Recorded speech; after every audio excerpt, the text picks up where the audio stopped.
नमस्कार दोस्तों, आप सभी का स्वागत है हमारा चैनल हिंदी टेक पर। और कुछ दिन पहले मैं इसमें वीडियो नहीं डालता था, लेकिन यहाँ से आगे मैं रेगुलर उस पर वीडियो डालते रहूँगा। दोस्तों, इस वीडियो में हम देखेंगे कि जो नई सर्विस शुरू की है आधार ने, आपको पीवीसी कार्ड वो प्रदान कर रहे हैं और हम ऑनलाइन उसे घर बैठे ऑर्डर कर सकते हैं। इस वीडियो में हम देखेंगे कि उसके क्या फीचर्स है और उसे आधार कार्ड को या उस पीवीसी कार्ड को हम कैसे ऑर्डर करते हैं। चलिए बिना देरी के करते हैं वीडियो में शुरुआत।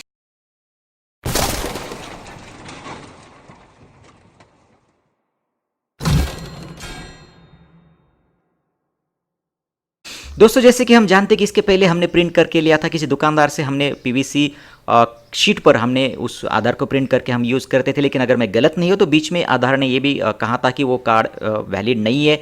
आपको जो उनसे जो ये आधार डाउनलोड करेंगे हम, या फिर जो ओरिजिनल वाला बेचते थे बड़ा वाला, वही यूज़ करना पड़ेगा।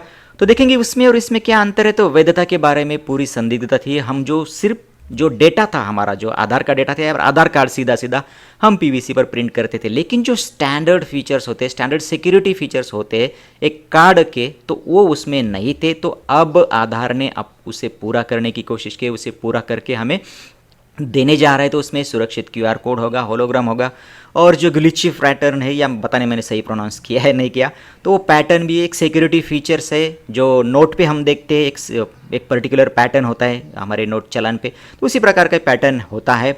घोस्ट इमेज, ये भी एक सिक्योरिटी फीचर्स। ये तीनों चारों सिक्योरिटी फीचर है जो स्टैंडर्ड सिक्योरिटी फीचर है। और जो कार्ड का जो भी कार्ड का आईडी कार्ड होगा या फिर जो भी कार्ड से वो इशू करते हैं, तो उस कार्ड पर वो देने की कोशिश करते हैं। तो वो सभी फीचर्स इसमें ऐड करने की उन्होंने कोशिश की, वो दिए हमें। तो उसकी जो वैधता है वो बढ़ती है, वो वैध है, वैलिड है। तो इसलिए हमें उनके साइट से उसे ऑर्डर करना चाहिए, ना कि किसी दुकान में जाकर प्रिंट करना। तो चलिए देखेंगे कि क्या है उसका प्रोसेस। तो दोस्तों, आधार पीवीसी कार्ड ऑर्डर करने का प्रोसेस बहुत ही आसान है। तो आप जैसे ही सीधा उनके साइट पर चले जाओगे तो आपको पता है, सभी को ये साइट पता भी होगा, डिस्क्रिप्शन में मैं लिंक भी दे दूंगा। लेकिन सभी को पता है, आप बहुत बार जा चुके होंगे।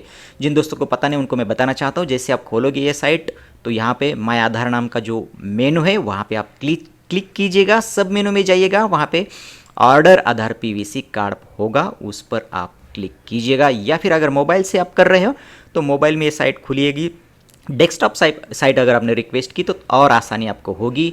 यहाँ पे भी गेट आधार, इस मेनू में आपको ऑर्डर आधार पीवीसी कार्ड का मेनू मिल जाएगा, सब मेनू। वहाँ पे आप क्लिक कीजिएगा, जाइएगा आगे। पहले हमें ऑर्डर करने से पहले हमें लॉगिन करना होगा। लॉगिन आप आपके आधार नंबर से भी कर सकते हैं, वर्चुअल आईडी, वीआईडी जिसे कहते हैं उससे कर सकते हैं, या फिर ईआईडी से भी आप कर सकते हैं। तो आप जिससे करना चाहते हो उससे आप कीजिएगा। लेकिन जो भी आप यहाँ पे सेलेक्ट करोगे तो उसका नंबर आपको यहाँ पे डालना होगा। मैंने आधार नंबर सेलेक्ट किया, आधार नंबर यहाँ पे डाल दिया। आपने वीआईडी कर दिया तो यहाँ पे आपका वर्चुअल आईडी आपको यहाँ पे डालना होगा। ईआईडी किया तो आपको यहाँ पे ईआईडी का नंबर डालना होगा, कैप्चा डालना है और आगे जाना है। एक बार आपने कैप्चा डाल दिया तो वहाँ पे एक ऑप्शन आपको प्रोवाइड करेगा कि आप सभी का तो मोबाइल रजिस्टर नहीं है आधार के साथ। जिनका मोबाइल नंबर आधार के साथ रजिस्टर नहीं, वो लोग भी ये रिक्वेस्ट कर सकते थे। पहले ऐसा था कि अगर हमें कुछ ऑनलाइन अपडेट करना है तो फिर हमारा मोबाइल नंबर रजिस्टर होना बहुत ज़रूरी होता था ओटीपी के लिए हमारे आधार के साथ। लेकिन अगर आपका मोबाइल नंबर आपके आधार के साथ अटैच नहीं है, रजिस्टर नहीं है, तो फिर आप नॉन रजिस्टर्ड मोबाइल पे ओटीपी आप मांग सकते हो। लेकिन उसके लिए आपको यहाँ पे टिक करना होगा। यहाँ पे आप टिक कीजिएगा और सेंड ओटीपी पे क्लिक कीजिएगा। जैसे भी आप सेंड ओटीपी पे क्लिक करोगे तो फिर आपको एक ओटीपी आपके मोबाइल नंबर पर आ जाएगा। आपके मोबाइल नंबर पर ओटीपी भेजने के बाद ऐसा मैसेज आपको आ जाएगा। लेकिन दोस्तों, यहाँ पे आप याद रखिएगा, अगर आपका मोबाइल नंबर रजिस्टर्ड है आधार के साथ, लेकिन आपने उससे कहा कि मेरा मोबाइल नंबर रजिस्टर्ड नहीं है और ओटीपी आपने नॉन रजिस्टर्ड मोबाइल पर अगर मांग लिया, तो आपका जो ओटीपी जाएगा, यहाँ पे तो लिखता है रजिस्टर्ड मोबाइल नंबर पर, लेकिन ओटीपी आपने जो नंबर वहाँ पे डाल दिया है उसी नंबर पर चला जाएगा, ना कि आपके रजिस्टर्ड मोबाइल पर आएगा। वहाँ पे अगर आपने ऑप्शन सेलेक्ट नहीं किया तो फिर आपके मोबाइल जो रजिस्टर है उसी पे चला जाएगा डिफ़ॉल्ट।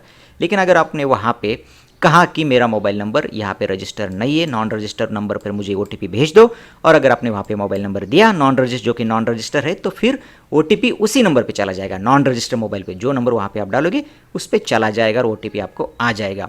ओटीपी डालने के बाद फिर आप यहाँ पे आपका मोबाइल नंबर यहाँ पे आप ओटीपी डाल दीजिएगा। टर्म्स एंड कंडीशन को एक्सेप्ट कीजिएगा और सबमिट पे क्लिक कीजिएगा। जैसे आप सबमिट पे क्लिक करोगे तो फिर जाओगे आगे। अब दोस्तों यहाँ पे नोटिस करने वाली दोस्त ऐसे कि जब आप जाओगे यहाँ पे तो वो यहाँ पे बोल देगा कि नॉन रजिस्टर्ड मोबाइल नंबर पे आपने OTP मांगा है, तो फिर ऐसे स्थिति में वो सिक्योरिटी रीज़न से आपको कोई भी डेटा दिखाएगा नहीं उस आधार नंबर का। यहाँ पे आपको डेटा वेरिफिकेशन करने को नहीं मिलेगा अगर आपने रजिस्टर्ड मोबाइल नंबर से दूसरे नंबर पर OTP मांगा है। नॉन रजिस्टर्ड मोबाइल पे अगर OTP आपने कॉल किया तो आपको वहाँ पे डेटा नहीं दिखेगा, सीधा आपको पेमेंट के लिए जाना पड़ेगा, जो भी डेटा है उस पर प्रिंट होकर आएगा। लेकिन अगर आप आपके रजिस्टर्ड मोबाइल पर अगर OTP मांगते हो तो फिर आपको आपका डेटा वेरीफाई करने को यहाँ पे मिलेगा। लेकिन अगर इसमें सीरियस करेक्शन है तो फिर आपको आधार आपको अपडेट ही करना पड़ेगा और उसके बाद उसे रिक्वेस्ट करनी होगी PVC या फिर रिप्रिंट के लिए आप जो भी चाहोगे उसके लिए आप रिक्वेस्ट कर सकते हो। एक बार डेटा आपने वेरीफाई कर दिया तो फिर मेक पेमेंट पे आप क्लिक कीजिएगा और जाइएगा आगे। जैसे आप आगे जाओगे तो फिर पेमेंट गेटवे पे चले जाओगे। 50 रुपये का पेमेंट हमें करना है। कार्ड पेमेंट, नेट बैंकिंग या फिर UPI, इसमें से किसी भी एक तरीका यूज़ करके आप पेमेंट कर सकते हो दोस्तों। तो यहाँ पे मैं UPI का ऑप्शन चूज़ कर रहा हूँ, वो फेमस है, इजी है, तो मैं उसके लिए जा रहा हूँ। यहाँ पे बहुत सारे ऑप्शन होगी, जो भी आप एप्लीकेशन यूज़ करते हो फ्रीक्वेंटली आप उस एप्लीकेशन के थ्रू इस पेमेंट कर सकते हैं। अगर यहाँ पे नहीं तो यहाँ पे जो भी आपका सोर्स ID होगा यहाँ पे डालकर भी आप उसे रिक्वेस्ट आपके एप्लीकेशन में कॉल करके पेमेंट कर सकते हो। अब मैं यहाँ पे फ़ोनपे का यूज़ करके पेमेंट करने की ट्राई करूँगा।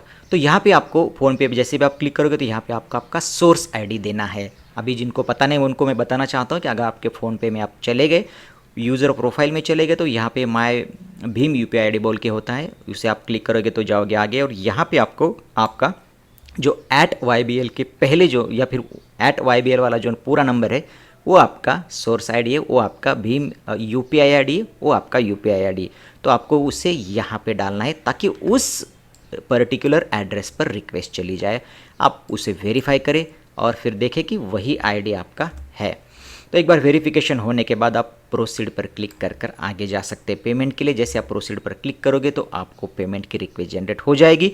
उसे 5 मिनट के भीतर आपको इस प्रकार से पेमेंट की रिक्वेस्ट आपके एप्लीकेशन में जनरेट होगी, तो उसे आपको पे करना है। जैसे आप पेमेंट पूरा करोगे तो ट्रांजैक्शन सक्सेसफुल का आपको मैसेज आ जाएगा। अभी मैंने ट्रांजैक्शन किया है तो उसका रिसिप्ट यहाँ से हम डाउनलोड कर सकते हैं। यहाँ पे क्लिक कीजिएगा और उसका रिसिप्ट आप डाउनलोड कीजिएगा। कुछ इस प्रकार का रिसिप्ट होगा। आपको जो SRN नंबर है, सर्विस रिक्वेस्ट नंबर, उसे नोट करके रखना है। उसे आप उसे यूज़ करके आप आपका स्टेटस चेक कर सकते हैं। तो एक बार हम स्टेटस चेक करके देखेंगे तो उसी विंडो पर नीचे आपको चेक स्टेटस का लिंक दिखेगा, या फिर अगर आप एप्लीकेशन में जाए या फिर आप आपके उस वेबसाइट पर चले जाए होम पेज पर, तो वहाँ पे भी जैसे हमने शुरुआत की थी वही माय आधार पे क्लिक करोगे, सब मेनू में जाएगा तो सबसे लास्ट में आपको चेक आधार PVC कार्ड स्टेटस का लिंक दिखेगा।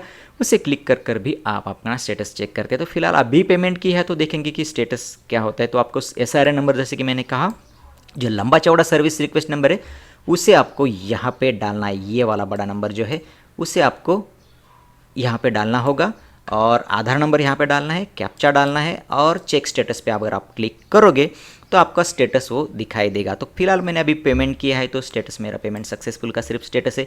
यहाँ से आप डाउनलोड एक्नॉलेजमेंट स्लिप, उसे यहाँ पे डाउनलोड एक्नॉलेजमेंट स्लिप बोला है लेकिन ये पेमेंट का ही स्लिप है और सिर्फ वहाँ पे आपको वो रीप्रिंट बताएगा। पेमेंट रिसिप्ट ही डाउनलोड होगी, वहाँ पे कोई एक्नॉलेजमेंट या फिर उनको आपने जो रिक्वेस्ट की थी उनको एक्सेप्ट हो गई, ऐसा कुछ नहीं है। आपको पेमेंट का ही रिसिप्ट वहाँ पे मिल जाएगा। तो दोस्तों बस इस वीडियो में बस इतना ही था, रुकेंगे यहाँ पे, फिर मिलेंगे किसी नए वीडियो में। आपके मन में अगर कोई शंका है तो पूछिए मुझे कमेंट्स बॉक्स में, मैं पूरी कोशिश करूँगा उसके जवाब देने की। तो हम मिलते रहेंगे रेगुलरली, रुकते हैं यहाँ पे। जाते जाते मैं आपसे एक रिक्वेस्ट करूँगा दोस्तों, मेरे चैनल को आप प्लीज़ सब्सक्राइब कीजिएगा, लाइक और शेयर करना ना भूलिएगा। Thank you.